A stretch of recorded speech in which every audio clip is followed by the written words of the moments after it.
प्यारे बच्चों, दुमका जिला प्रशासन द्वारा राजनीतिक विज्ञान के बच्चों के लिए मॉडल प्रश्न पत्र तैयार किया गया था और सभी बच्चों को जेरॉक्स कराकर उपलब्ध कराया गया था। उसी से मैं आप लोगों को ये वीडियो बता रहा हूँ। ये अनुभवी शिक्षकों द्वारा तैयार किया गया था। ये चौथा सेट है। इसके पहले मैंने 3 सेट बताए हैं। यदि आप लोगों ने उसे नहीं देखा है तो चैनल को सब्सक्राइब करके डिस्क्रिप्शन में दिए गए लिंक से आप लोग देख सकते हैं। तो चलिए हम लोग आज कुछ नया सीखते हैं। पहला क्वेश्चन है आपका, शीत युद्ध कब शुरू हुआ था? तो यह हुआ 1945 में। मेघा पाटेकर किस आंदोलन से जुड़ी है? तो ये जुड़ी है नर्मदा बचाओ आंदोलन से। कुवैत पर किस राज्य ने अवैध कब्जा कर लिया था? तो इराक ने। 1977 में जनता पार्टी के शासन में प्रधानमंत्री कौन बना? तो मोरारजी देसाई। संयुक्त राष्ट्र संघ की स्थापना कब हुई थी? तो ये हुआ था 24 अक्टूबर 1945 में। नेशनल कॉन्फ्रेंस पार्टी किस राज्य में सक्रिय है? तो जम्मू और कश्मीर में। रूस में समाजवादी राज्य की स्थापना किसने की? लेनिन ने। पहला पर्यावरण शिखर सम्मेलन कहाँ हुआ था? जेनेवा। पूर्व के नए आर्थिक बाधाओं की कोटि में किस देश को रखा जा सकता है? तो यहाँ हो जाएगा जापान। जय जवान जय किसान जय विज्ञान का नारा किसने दिया? तो अटल बिहारी वाजपेयी ने। किस भाषा के आधार पर 1953 में आंध्र प्रदेश का गठन हुआ था? तो वो हो जाएगा तेलुगु। वर्तमान में कौन आसियान का सदस्य राष्ट्र नहीं है? तो यहाँ है अल्जीरिया। पूर्वोत्तर भारत में 7 बहनों में कौन सा राज्य शामिल नहीं है? तो जम्मू और कश्मीर। 1971 के आम चुनाव में इंदिरा गांधी ने कौन सा नारा दिया था? तो गरीबी हटाओ। 1962 में भारत का किस पड़ोसी देश के साथ युद्ध हुआ था? तो यहाँ हो जाएगा चीन। 1952 से 1967 तक भारत में किस राजनीतिक दल का प्रभुत्व रहा? तो कांग्रेस। ओजोन परत में हो रहे तीव्र क्षय के कारण कौन सी किरण पृथ्वी के वातावरण को नुकसान पहुंचा रही है? तो आपका हो जाएगा अल्ट्रावायलेट रे। निम्न में से कौन सुरक्षा परिषद का स्थायी सदस्य नहीं है? तो इटली। 1991 में सोवियत संघ के विघटन के उपरांत कौन सा देश महाशक्ति के रूप में उभरा? तो अमेरिका। द्वितीय विश्व युद्ध में अमेरिका ने जापान के किस शहर पर परमाणु बम गिराया था? तो नागासाकी। उत्तर अटलांटिक संधि संगठन नाटो का गठन कब किया गया था? 1949। भारत में योजना आयोग का अध्यक्ष कौन होता है? तो आपका होता है प्रधानमंत्री। भारत के प्रथम उप प्रधानमंत्री कौन थे? तो ये थे आपके सरदार वल्लभ भाई पटेल। सूचना का अधिकार कानून कब बना था? 2005 में। ये सब इम्पोर्टेंट क्वेश्चन है। प्रथम पर्यावरणीय सम्मेलन कहाँ हुआ था? तो जेनेवा। अमृतसर के स्वर्ण मंदिर को उग्रवादियों से मुक्त कराने के लिए कौन सा ऑपरेशन चलाया गया था? तो यहाँ हो जाएगा ऑपरेशन ब्लू स्टार। दक्षिण सार्क के गठन के समय इसकी सदस्य संख्या क्या थी? तो 7। निम्नलिखित में कौन 1945 में संयुक्त राष्ट्र संघ का मौलिक सदस्य था? तो यहाँ हो जाएगा भारत। निम्नलिखित में किस आंदोलन से सुंदरलाल बहुगुणा का नाम जुड़ा है? तो हो जाएगा चिपको आंदोलन। पंजाब समस्या के समाधान के लिए राजीव गांधी ने किसके साथ समझौता पर हस्ताक्षर किया था? तो सुरजीत सिंह बरनाला। नेहरू के बाद उनका राजनीतिक उत्तराधिकारी कौन बना? तो लाल बहादुर शास्त्री। कुवैत को किस राज्य ने अवैध कब्जा किया था? तो इराक ने। किस पंचवर्षीय योजना में गरीबी हटाओ कार्यक्रम को विशेष स्थान दिया गया? तो यहाँ हो जाएगा 5वीं योजना 1974 से 79।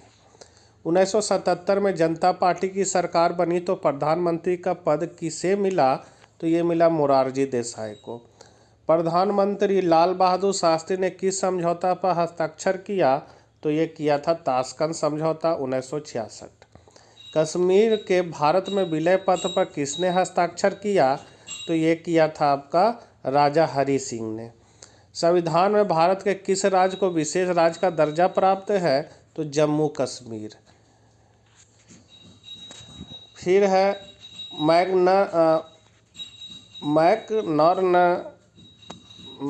मैकमोहन रेखा कहाँ है? तो मैकमोहन रेखा आपका जम्मू कश्मीर में। मेधा पाटेकर का नाम किस आंदोलन से जुड़ा है? तो नर्मदा बचाओ आंदोलन। संविधान संघ में कौन सा सैनिक गुट बनाया था? तो यहाँ हो जाएगा आपका सीएटो। अब आपका है लघु उत्तरीय प्रश्न। तो यहाँ पहला क्वेश्चन है, भारत में किस वर्ष और किस राज्य में ताड़ी विरोधी आंदोलन शुरू हुआ था?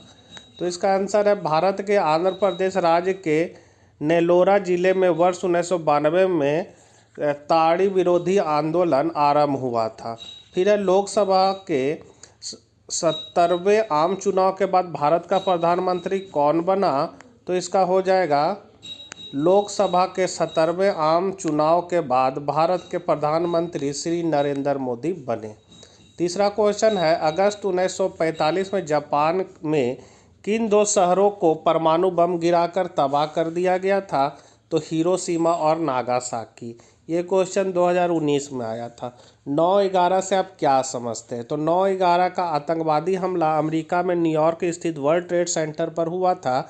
इस हमले में लगभग 3000 लोग मारे गए थे। अमेरिका में महीना पहले और तिथि को बाद में लिखने का रिवाज है, इसलिए 11 सितंबर 2001 ईस्वी को 9/11 कहा जाता है। आसियान का गठन कब हुआ था? इसकी प्राथमिक सदस्य संख्या क्या है? तो आसियान का गठन 8 अगस्त 1967 में हुआ था। इसकी प्राथमिक सदस्य संख्या 5 थी।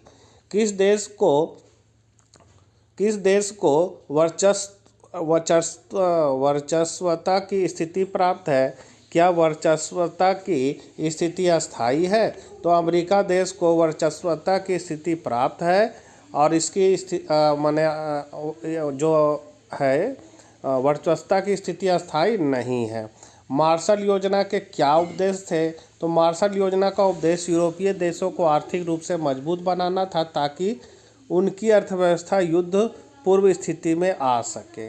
अब है आपका यहाँ से लघु उत्तरीय प्रश्न, उदारीकरण क्या है? 2019 में क्वेश्चन आया था।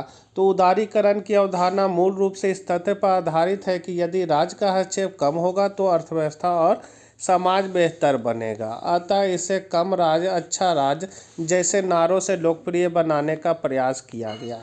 इस प्रकार उदारीकरण की प्रक्रिया अर्थव्यवस्था पर सरकारी नियंत्रण को शिथिल करने से संबंधित है। इसके अंतर्गत नियंत्रणों को हटाकर अर्थव्यवस्था को उदार बनाया जाता है। विभिन्न कार्य क्षेत्रों से राज्य के एक अधिकार को समाप्त कर निजी कंपनियों के आगमन को प्रोत्साहित करना उदारीकरण का प्रमुख परिणाम है। भारत में उदारीकरण का तात्पर्य ऐसे अनेक नीतिगत निर्णय से है जो भारत में 1991 में भारतीय अर्थव्यवस्था को विश्व बाजार के लिए खोल देने के लिए उद्देश्य से लिए गए थे। अर्थव्यवस्था के उदारीकरण का अर्थ था कि भारतीय व्यापार को नियमित करने वाले नियमों और वित्तीय नियमों को हटा देना। भारत में उदारीकरण के प्रथम चरण में कर एवं सीमा शुल्क में कमी की गई, जिसके फलस्वरूप भारतीय बाजार में बहुत से विदेशी उत्पादक आए। दूसरे चरण में निजीकरण को प्रोत्साहन दिया गया। एमनेस्टी इंटरनेशनल क्या है? 2019 में क्वेश्चन आया था। तो एमनेस्टी इंटरनेशनल एक स्वयंसेवी गैर सरकारी संगठन है। यह पूरे विश्व में मानवाधिकारों की रक्षा के लिए अभियान चलाता है। यह संगठन मानवाधिकारों से जुड़ी रिपोर्ट तैयार और प्रकाशित करता है। सरकार को यह रिपोर्ट अक्सर नागवार लगती है क्योंकि एमनेस्टी का ज़्यादा जोर सरकार द्वारा किए जा रहे दुर्व्यवहार पर होता है। वस्तुतः यह रिपोर्ट मानवाधिकारों से संबंधित अनुसंधान और तरफदारी में महत्वपूर्ण भूमिका निभाते हैं। उसके बाद है द्विध्रुवीयता के अंत का क्या अर्थ है? तो द्विध्रुवीयता के अंत का अर्थ है कि विश्व के दो महान शक्तियों अमेरिका और रूस के ध्रुवीयता का अंत होना। जब रूस का विघटन हो गया और शीत युद्ध का अंत हो गया था तो रूस की शक्ति कुछ कम हो गई और अमेरिका की विश्व में सर्वोच्चता स्थापित हो गई, तो द्विध्रुवीयता का अंत हो गया। परिणामतः विश्व में एक ध्रुवीयता प्रारंभ हो गया। इसके अंतर्गत विश्व में अमेरिका सबसे शक्तिशाली देश बन गया और अभी उसकी सर्वोच्चता स्थापित है। थोड़ा देखने में धुंधला लग रहा है, इसीलिए हम आपको पढ़ के बता दे रहे हैं। आप लोग सुन के भी आप इसको नोट कर सकते हैं। अगला क्वेश्चन है, आसियान के 4 प्रमुख उद्देश्यों को लिखे। तो पहला है सैनिक टकराहट को टालना और बातचीत के द्वारा समस्या का हल निकालना। शांति, निरपेक्षता, सहयोग और हस्तक्षेप को बढ़ावा देना। सदस्य देशों का साझा बाजार और उत्पादन आधार तैयार करना। सदस्य देशों को आर्थिक और सामाजिक रूप से मजबूत बनाना। श्रीलंका में जातीय संघर्ष से आप क्या समझते हैं, विवेचना करें।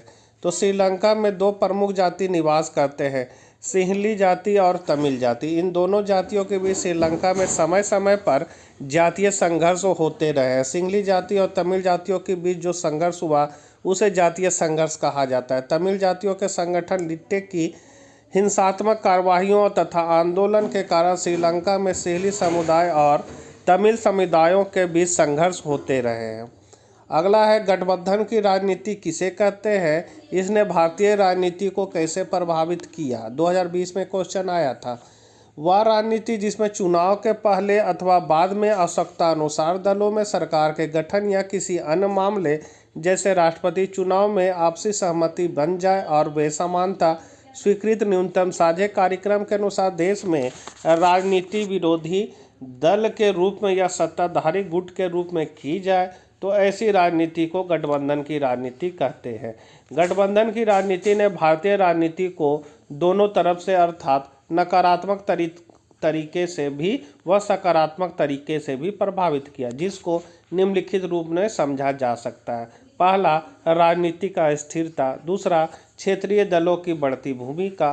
तीसरा, क्षेत्रीय हितों व आकांक्षाओं की पूर्ति। चौथा, केंद्र व प्रांतों के संबंधों पर प्रभाव। पांचवा, राज्यों की राजनीति पर प्रभाव। छठा, भारतीय संघीय प्रणाली के स्वरूप पर प्रभाव। सातवां, राजनीतिक अवसादमात्रा में वृद्धि। आठवां, राजनीतिक संस्थाओं व पदों की स्थिति में परिवर्तन। अगला है, गुजरात के नवनिर्माण आंदोलन के कारण तथा परिणामों पर प्रकाश डालिए। तो वर्ष 1974 में गुजरात राज्य में छात्रों और मध्यम वर्ग के लोगों द्वारा आर्थिक संकट को दूर करने तथा सार्वजनिक जीवन में भ्रष्टाचार पर नियंत्रण लगाने के लिए जो आंदोलन चलाया गया था उसे नवनिर्माण आंदोलन कहा गया है। इस आंदोलन का मुख्य कारण आर्थिक संकट और भ्रष्टाचार को मिटाना था। नवनिर्माण आंदोलन का परिणाम यह हुआ कि इस कारण गुजरात राज्य की एक निर्वाचित सरकार भंग हो गई थी। तो बच्चों, ये थे कुछ महत्वपूर्ण क्वेश्चन। मिलते हैं नेक्स्ट वीडियो के साथ, तब तक के लिए आज्ञा दीजिए। Bye bye.